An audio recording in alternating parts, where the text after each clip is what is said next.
Cela ne pouvait pas mieux tomber pour Emmanuel Macron. Au moment même où les Verts prennent une longueur d'avance avec les élections municipales, le président français a eu une belle occasion d'enfiler à nouveau son costume d'écologiste. Recevant dans les jardins de l'Élysée les membres de la Convention citoyenne sur le climat, il leur a promis d'injecter 15 milliards d'euros dans la lutte contre le réchauffement climatique.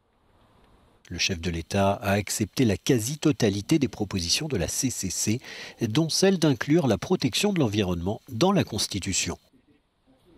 Vous proposez d'introduire les notions de biodiversité, d'environnement, de lutte contre le réchauffement climatique dans notre texte fondamental. Je suis favorable à cette proposition.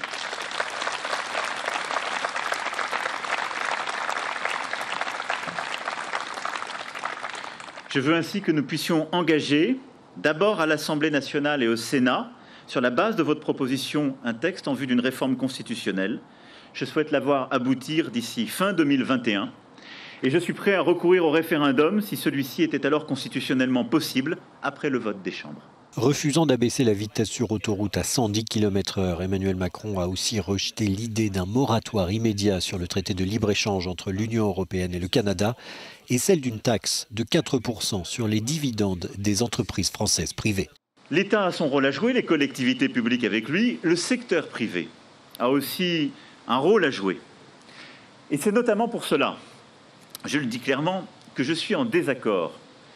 J'avais dit que j'avais quelques jokers avec la taxe de 4% sur les dividendes que vous proposez.